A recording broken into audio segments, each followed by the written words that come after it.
Welcome to Inspire Campfire, a podcast where ordinary people tell their stories of extraordinary adventure. These are campfire stories meant to inspire the rest of us to light the fire within, get outside, follow our dreams, and return to tell our own stories. Ready? Let's strike the match.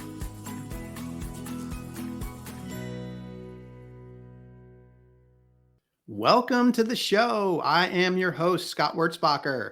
Today, we are going to talk about the inner adventure of searching yourself through the practice of transcendental meditation.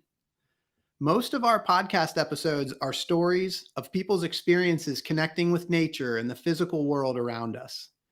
But our guest today is going to show us how there's an adventure within that we can discover through exploration. We have with us Heathere Evans, CEO and founder of Pivot Coaching in Los Angeles, California, a coaching company focused on developing self-aware, conscious, mindful, and evolved leaders across all generations. Her learning program fused together a 20-year career in corporate communications with a background in psychology and neurobiology to offer a unique blend of empowering workshops, learning programs, group and individual coaching for professionals. Heather's honored to be a member of Harvard's Institute of Coaching and has been featured in numerous articles sharing her experience in resilience, workforce well-being, and emotional intelligence. She was also named Washington PR Woman of the Year and has served young professionals, fellow entrepreneurs, and women and children's causes for decades. Above all, she's a proud mother of 2 young adult daughters who have been her inspiration and drive to create a better world. Now, as I got to know Heather, I learned that she grew up in a family that was closely connected to the world of transcendental meditation. That affiliation included travel adventures to countries all over the world. But what she discovered through the physical travel and the meditation techniques she learned in the process was that there's a whole other world to be explored, and that's the inner world. And today, we're going to go inside and explore that world that exists within. Heather, my friend, welcome to the campfire. I am so glad to be here. I am so excited to have you. I shared with you, you and I have known each other for a couple of years now, but I shared with you just last week that I was having a conversation with another one of our podcast guests, Matt DeSantis, and he was sharing with me about how the Explorers Club in Bhutan has actually inducted a new member into the club related to the exploration of the inner world. And that's a new thing for the Explorers Club, but it's such a cool thing because truly there is an adventure inside of us. And I'm so excited to just go deeper with you on that. I can't wait to hear this story. It's such a fun conversation. And as we get into it, I'll tell you why it's pretty funny that I'm actually having this conversation of all the conversations that could be had, just given my history. It's pretty funny. I love it. So if we can, I would love to just start with just quick overview of you, career, just family, whatever you'd like to share with listeners, just to kind of set the context for who you are. Well, you did such a great job on giving that summary of my background. But yeah, I'm a leadership coach. I come from a long history of focusing on communication, specifically strategic communications that are really about how organizations communicate with their target publics and how individuals can communicate better with one another. And ultimately, the journey of that career took me to where I am now, which is adding those elements to how do we communicate in our inner conversation, and how does that affect us in general, right? Our thoughts, our actions, how those are all linked. And so that is where it led me down the path of leadership coaching and really looking at personal growth and how it affects all aspects of our lives. That's great. So the technique that we're specifically going to talk about today is transcendental meditation. I wonder if we could just spend a minute just to kind of like start broad and then bring it in. Can we just talk about for folks that aren't practiced in meditation. Can we just kind of just do a high level, like what is meditation, and then kind of dive a little bit deeper into what is transcendental meditation in particular? Yeah, it's a good question because there's a lot more awareness now about the Hmm. value of, mindfulness Hmm. practices and other forms of meditation. So really, it's very simple. There are three different kinds of meditation. There is concentration, which brings the gamma brain, our brain waves into gamma, which is the metric is 20 to 50 hertz. So your brain wave can settle, and those waves, though, are in a place of concentration. The second kind of meditation we can do is a guided meditation. That settles the mind even more. And the brain waves go into theta, which is a 4 to 8 hertz metric. Okay. So even more calm. And then there's transcendental meditation. So just looking at our biophysiology, what happens is with transcendental meditation, the brain waves go into alpha. So it's an 8 to 10 hertz metric. And why that's important is it's distinctive. It's different than concentration and it's different than guided meditation, and it's a very specific response of our brain that was actually developed and named by a professor at UCLA, Dr. Robert Keith Wallace.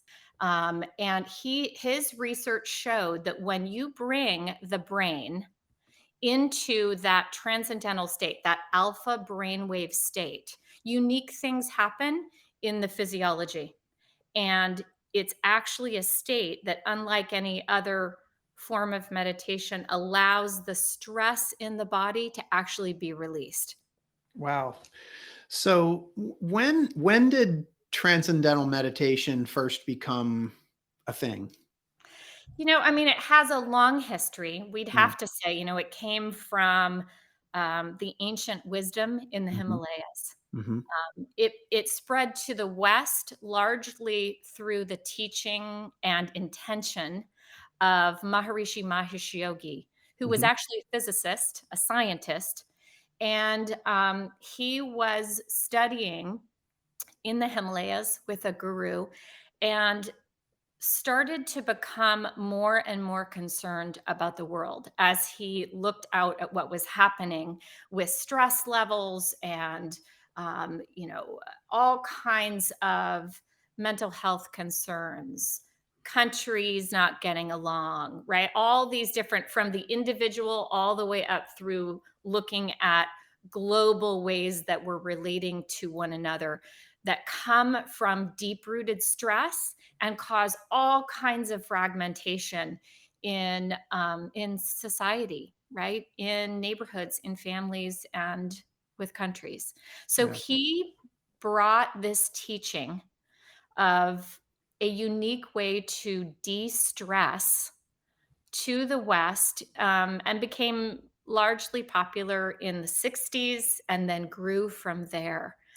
He spread his teachings all over Europe, all over the world, really. It's international now. And I do want to make note too, he would have said this as well. All forms of meditation have value. Mindfulness practices, concentration techniques, guided meditation all have tons of value. We're just talking today about what makes the transcendental meditation technique unique and why that is significant. Right. Right. And so just to kind of like summarize a couple things that you said, I mean, really it's a tool for de-stressing, right? It Absolutely. is. And so you mentioned stress, mental health, conflict between nations. I mean, a lot of things that were going on in the 60s that you said like this is kind of when it was really starting to take hold. It sounds pretty relevant today too, Heather. Isn't that true? It's like stress and fatigue are quite like, this is the challenge of our time, isn't it? I Yeah. think it's the challenge of the human condition. Stress and fatigue compromises brain functionality. Hmm. So it compromises, therefore, physical health, psychological health, and cognition. Hmm. So stress and fatigue really ultimately compromise our focus, our behavior, our relationships, teamwork, performance. So it is worth us taking a deep look at what's happening in our personal lives and what's happening that emanates out from that, that's related to, stress and fatigue. And if you remove that or had a way to do that, how much better your life would be. Yeah. Hey everyone, it's Scott here. Did you know that the members of my real estate team, W Realty Group, are listening to their own voices that call to adventure by setting big goals? Some of those goals include planning trips to Bali and the Kingdom of Bhutan, buying investment homes, and running the Chicago Marathon. At W Realty Group, we support and encourage these big goals and want to help turn them into reality. We're currently looking to add new members to the team. If you know a great real estate agent in the Charlotte, North Carolina area that would benefit from being part of our team, please send a text, an email, or give me a call. And know that when you support W Realty Group, you're also supporting this podcast. Thanks for listening. 100%. And so, you grew up in this. You grew up around. It's a tool, really, but we can call it a movement, but it's a tool, Yeah. and it's very helpful. I mean, so my wife and I, you actually introduced me to it probably about 2 years ago. And my wife and I have actually been practicing transcendental meditation now for about 2 years. And it's a very, very helpful technique to de-stress, to stay calm, to kind of, to learn how to better manage stresses, unnecessary thinking, unnecessary thoughts. It's a very, very helpful technique. And it's worked for my wife and I. And I just felt really compelled. I'm so glad that you're here to share this because you have such a broad perspective of this technique because it's kind of it's pervaded your entire life. And so I think before we jump into your story, and your journey with this whole thing, I would love if we can just kind of talk about a couple of the myths that are associated with transcendental meditation, because I guess for starters, it was something that was super popular or, became popularized in the 60s with the Beatles and, the hippie movement. And, I think a lot of people, when they hear transcendental meditation, that's probably where their minds go. So to me, like that's sort of slash stigma number one. And I just wondered if you could kind of speak to that a little bit. Yeah, so it's an interesting stigma, right? I mean, the TM practice, as you said, it's a technique, it's a technology.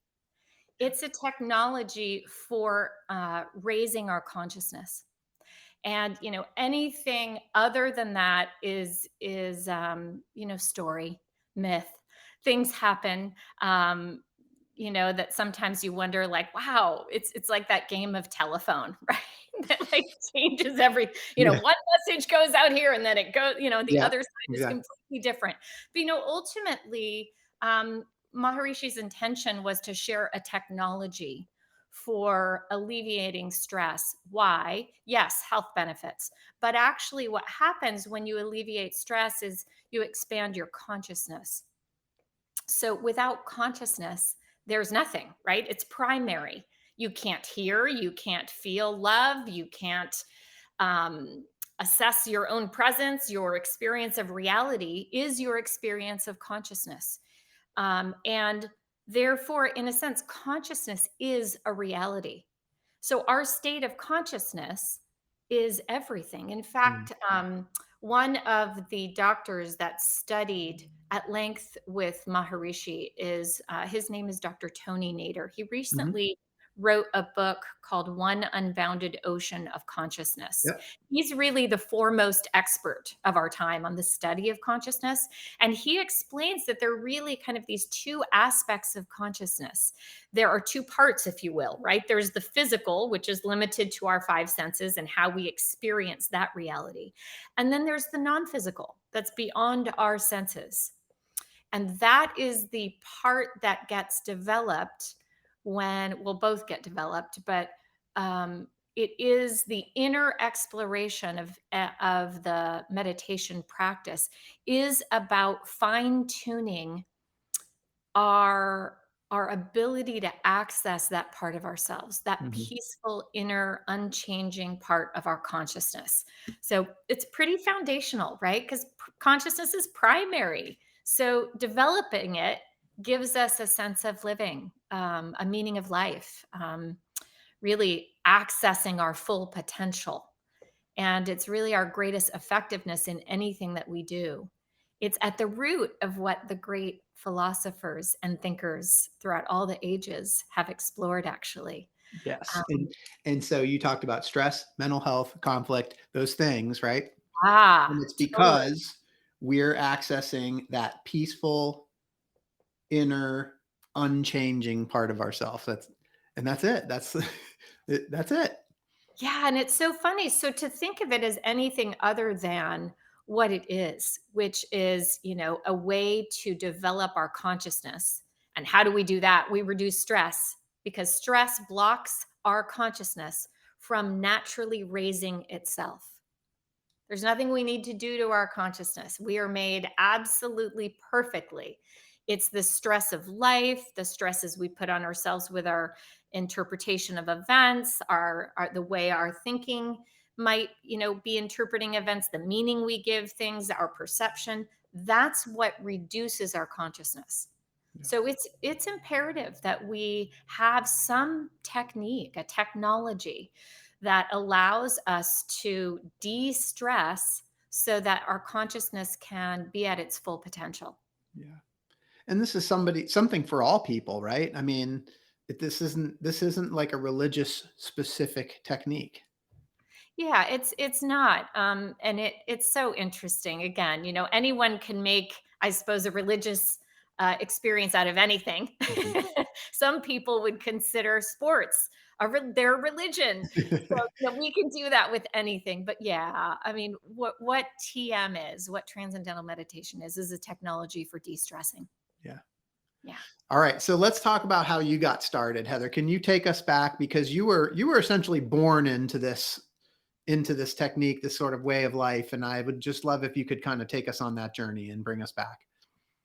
So it's a funny story, and this is why I find it so, in a sense, ironic that we're having this conversation today. Because yes, I was born into it. So my parents um, were Westerners, living in California, and learned of Maharishi and his teaching, Mhm. and were very interested in the idea of sustainable raising of consciousness.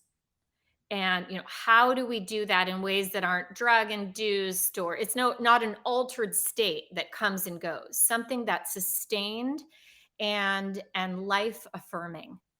And so they studied with him and traveled with him for the first about 5 or 6 years of my life. So I was raised hanging out with Maharishi, which is so funny. So cool.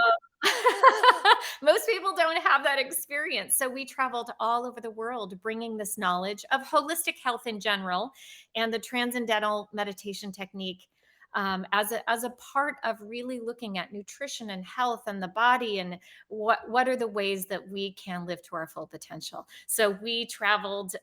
We lived in Switzerland, in France, in all over Europe, and even my youngest sister was born in a little chateau in Switzerland. So, kind of an interesting upbringing. I have a story that I can't remember, but I get told the story that thousands of people would come to hear Maharishi's lectures over time. There was quite a great uprising in consciousness and Mhm.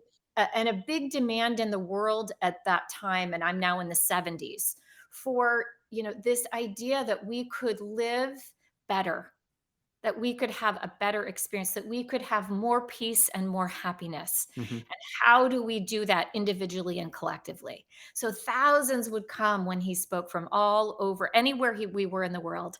And as the crowd drew at one particular lecture, everyone was waiting for him to come out and take the stage. And they were waiting, and the crowds are getting impatient, and they, like, where is he? When's he going to come out? And suddenly a side door right off the stage opens, and out he walks. And I walk with him, kind of holding onto his robes at the time. That's So amazing. culturally, he wore a dhoti Yeah. that was very appropriate for that time and his culture. And, just walking out, just like it was just another, oh, who's come to see us? Thousands of people.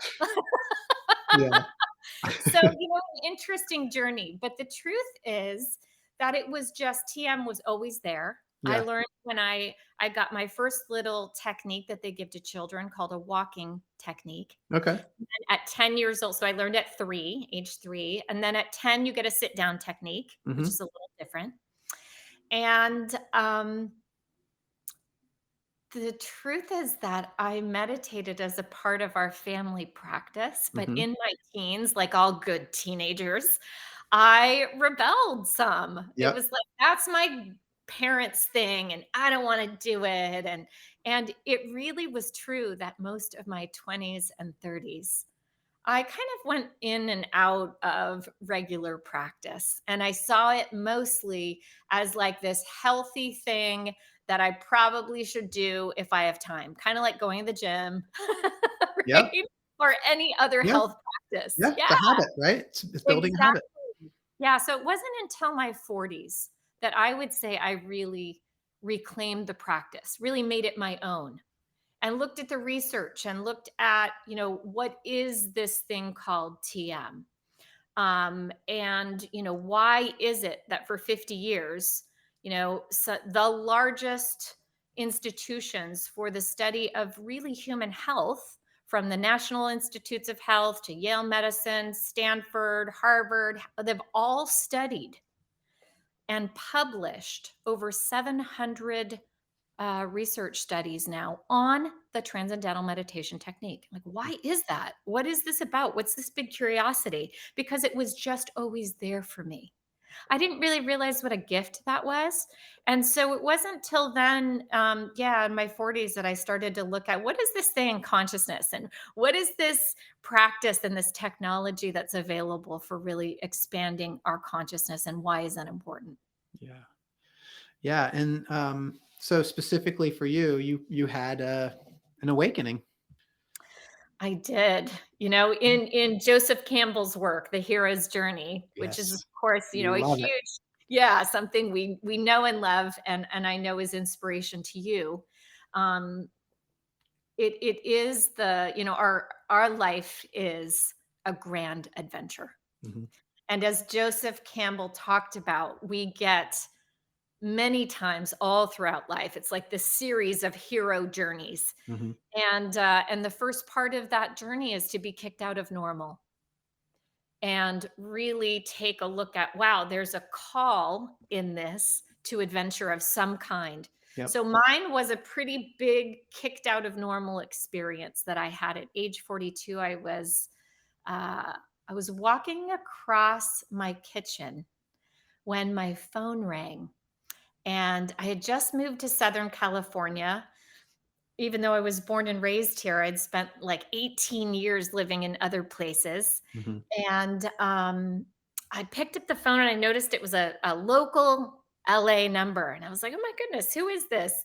And realized quickly that it was my doctor actually calling and letting me know that I had breast cancer.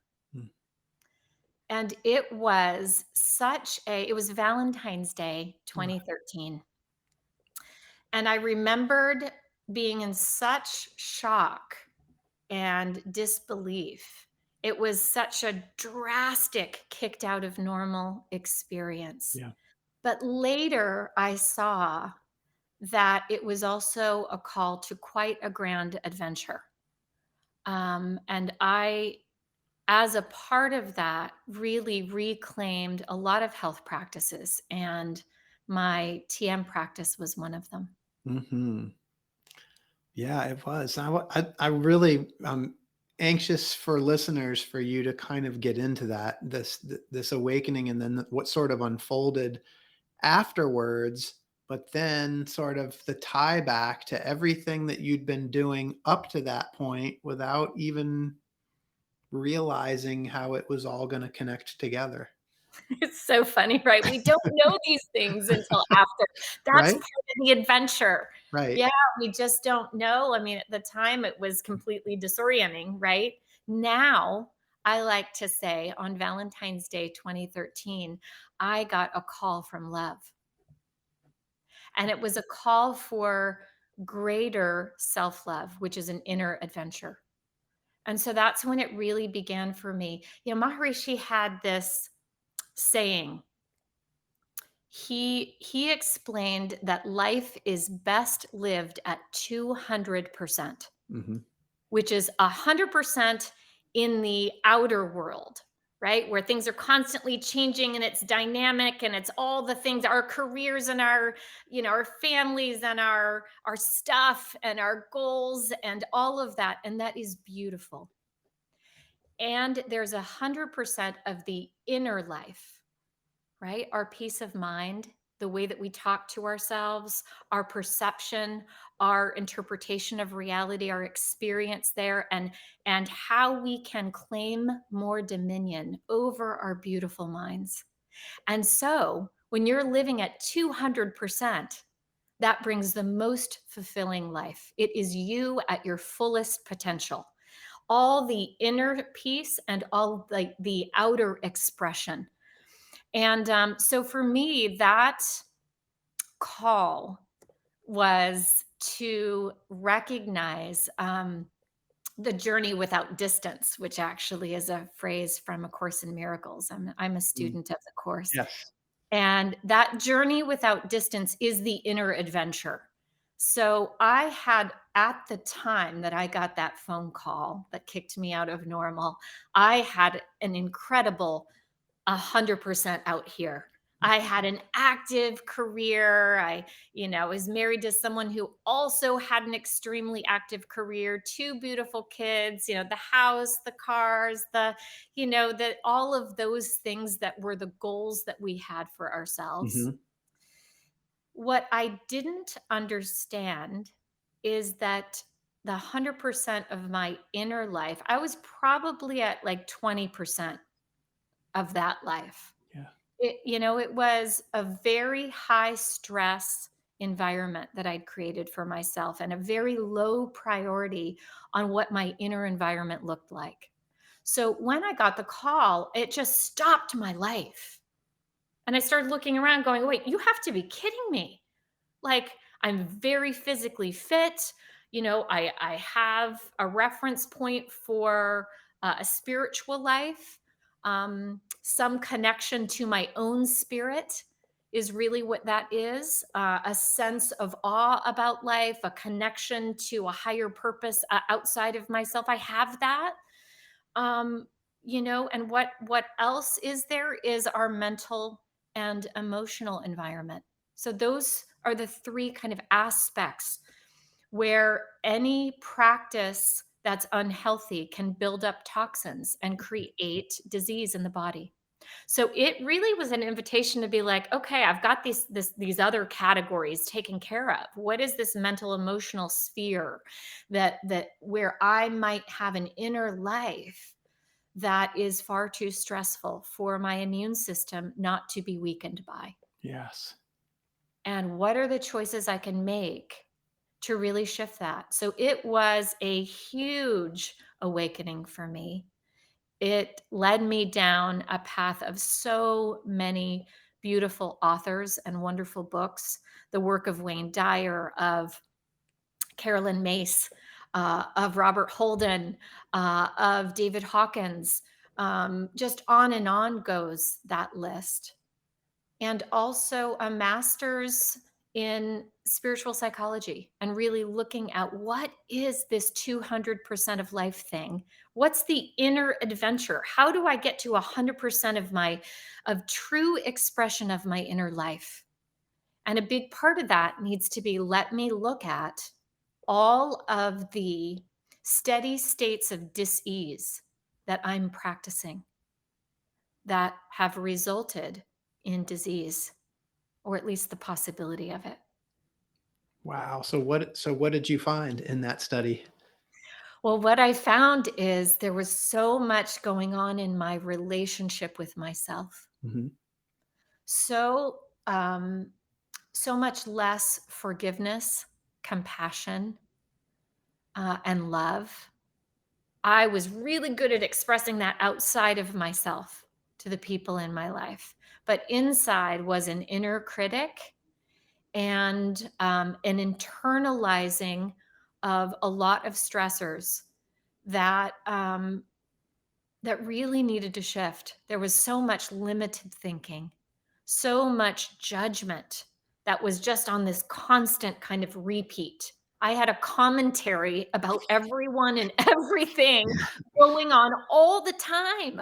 How can you ever have peace Yeah. when your conversation is an inner rant that's just on repeat? So that was one of the big um, shifts that I made was taking a look at my inner critic. And really, a foundational principle of Mhm. what I learned in that process was how to be, um, how to shift that thinking to recognize the power of self love, self acceptance, and self forgiveness. Yeah. So you had this whole like this you were thrown out of normal. You had this sort of inner call to adventure.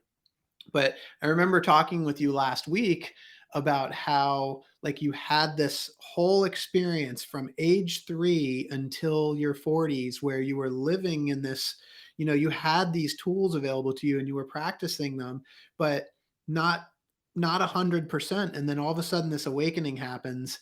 And now all of a sudden the transcendental meditation technique that you've been practicing your whole life all of a sudden takes on this whole new meaning. And I would just love for you to just if you could get into that a little bit. Yeah, I mean, the funny thing about it was I started looking at all of the practices that we Mhm, can do, right?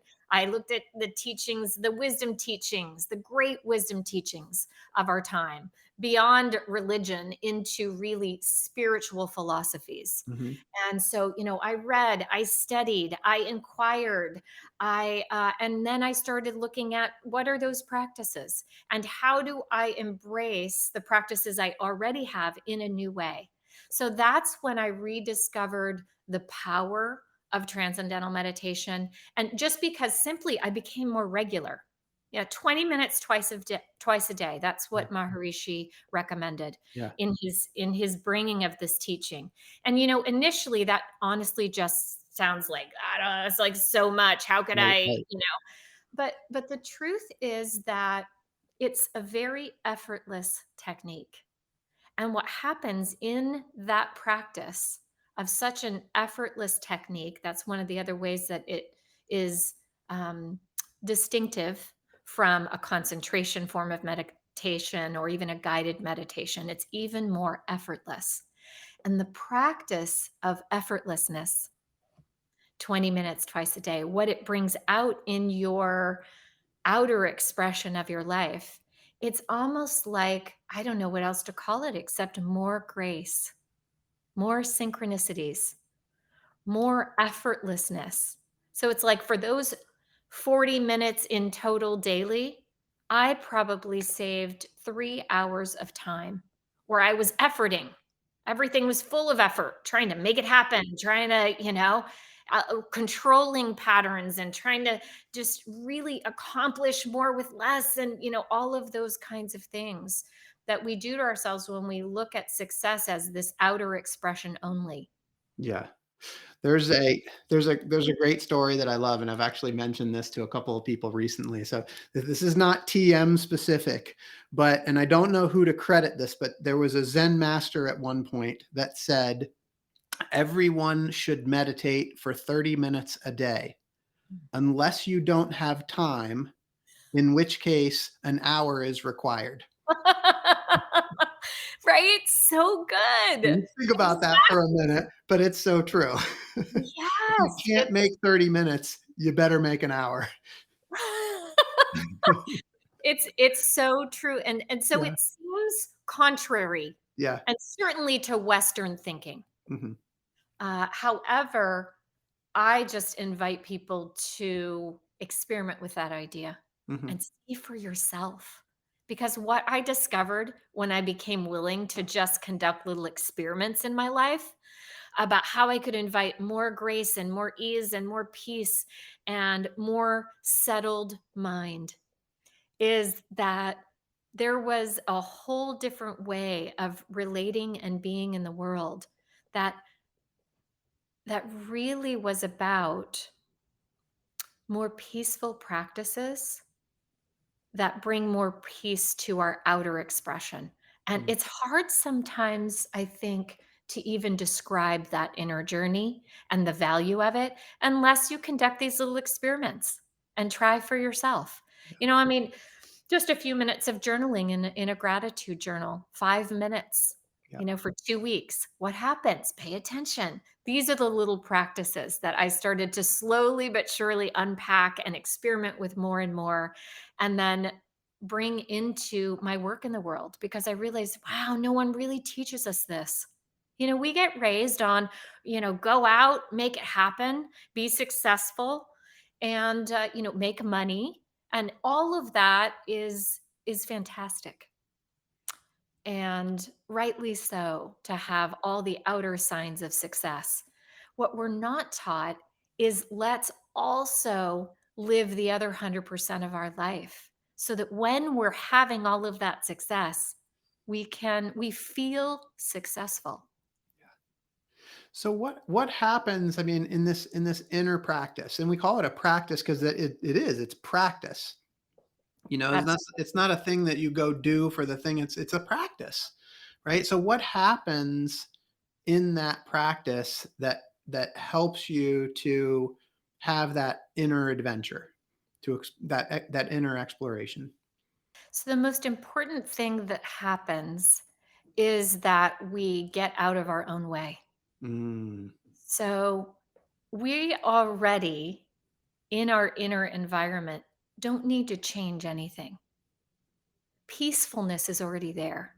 Joy is already there. Appreciation, generosity, kindness, compassion, those are the expressions of our soul. It's who we actually are at our essential nature. The practice of TM is really about removing the barriers to our greater awareness of that. mhm, So, what happens in the inner environment is when you practice, and I'm not a TM teacher, there are right, TM teachers. right, So, that's a very specific thing, and you must go through quite extensive training. So, I'm a practitioner, I'm a benefactor of this beautiful technique. right. But what happens is the mind settles and settles and settles into a state where you reach an awareness of pure consciousness. So that is the busyness of the mind is now you've sunk below it, right below thought to a place where there's just pure being. So we all know what that is. We just don't often access it. And the benefits of being in that pure state of being is that each time we come out of meditation then and back into the activity of our lives is we bring some more of that pure being with us. So we remove the barriers to the full awareness of our pure being or our soul, our essential goodness that gets so bogged down by life. A perfect example is actually a story that Maharishi used to tell, and I remember this from my childhood. He said, you can think of yourself like a light bulb that's always on. And, life events and conditioning and stressors and responsibilities and all of that, they kind of cloud and dirty that light bulb. So, maybe for instance, for me, by my 40s, you couldn't even tell that light bulb was on. Not really. I had all the outer things that might look like, wow, she's a really successful life. But in the inner environment, I was stressed constantly. I was totally exhausted. I was overwhelmed. I was resentful of people, a lot of people in my life. I was in an unhappy marriage. I could go on and on. Yeah. And the only one who can fix that is us. Yeah. I'm the only one who can fix that. No one can do that for me. So, this practice is about recognizing that what Maharishi used to say is that every time you dip down into that state of pure being, of pure consciousness, below all the activity of the mind and all of the thought, in a very effortless way,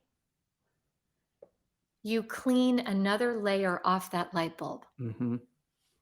And eventually you start to, every time you meditate, right? We're doing this. Suddenly you start to see that the light is breaking through any of the darkness. Yes. And I love this so much. And then you just come back to this idea of practice, for TM twice a day, 20 minutes a day, right? And the thing about it is that when we practice anything, we get better. It's why we practice, right? The thing that we're practicing gets easier and we get better at it. And that's why we do it.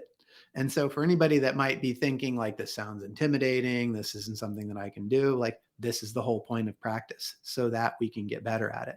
So breakthrough, awakening, knocked out of normal at 42, rediscovered this whole thing, really went all in on it. Like what has happened since then and how have you changed since that experience at age 42? Oh my goodness. So it's been 9 years, almost 10, Yeah. 10 in, 20, February 2023. There isn't an aspect of my life that hasn't changed for the better. Quite a bit of change. I would say this was kicked out of normal. And per Joseph Campbell's work, in which he really so beautifully demonstrates what this human experience is, this hero journey of life. Kicked out of normal, the call to adventure begins, and I depart into, oh my goodness, right? Let's get out of health crisis. So went through that journey. I And then think we should pause there for a second because I was just thinking to myself, like, yes, you had this sort of awakening where you're kicked out of normal and you had this, 40-year background of like TM, you'd already been practicing it. But that doesn't mean like, you had the awakening and then all of a sudden just jumped right back into TM and everything got better. Like there were fears, struggles, doubts, and things I'm sure that happened as part of that process. Oh, sure. So there's the road of trials, right? Just Yeah. looking at that hero journey. You will be kicked out of normal. If you say yes to the adventure, then you will hit the road of trials before Mm. you ultimately make your return back home, back to the original place.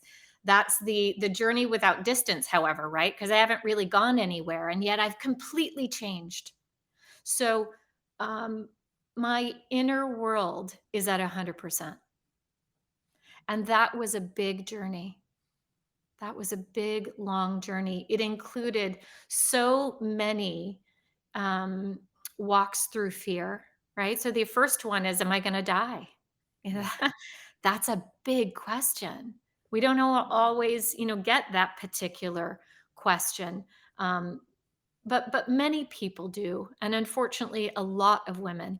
Breast cancer is still one of the biggest health crises of our time in Mm. women's health.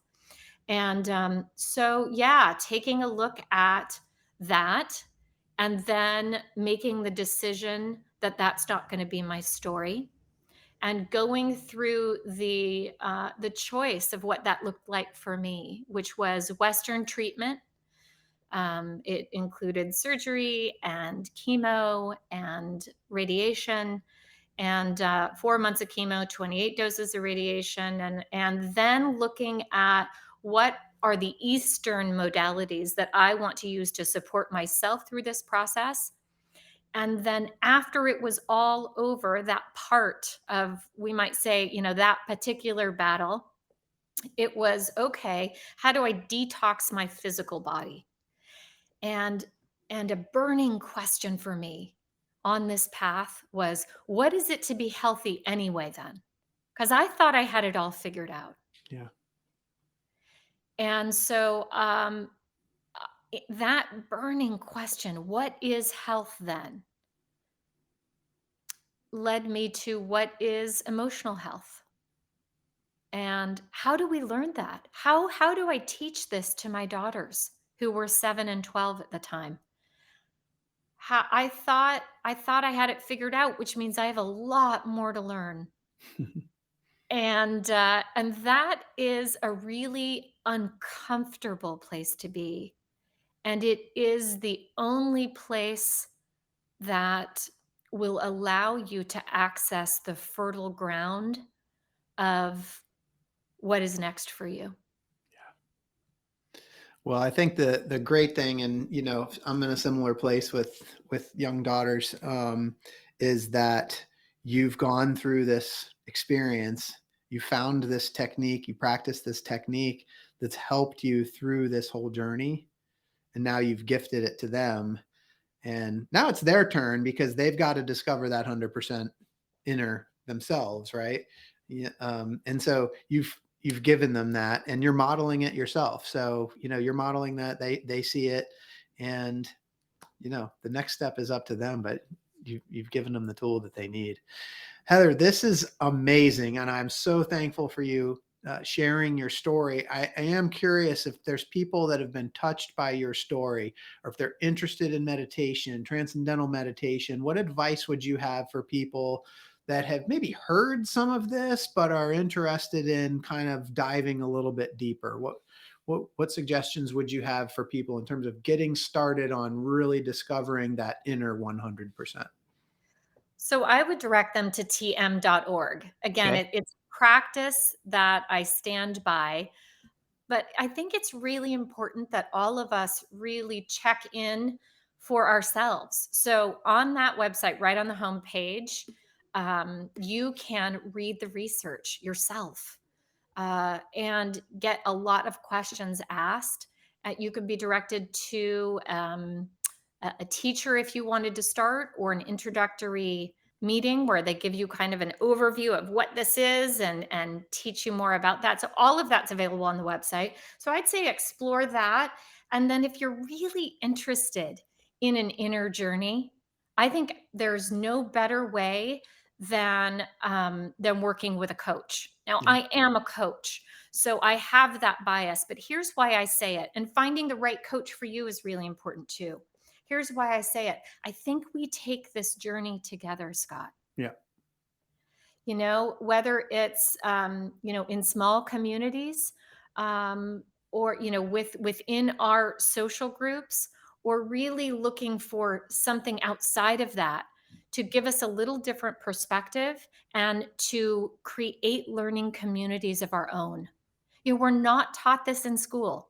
Yeah. This is truly something, the idea of this is your consciousness, you're in charge of it, and it is the key to your most full life expression.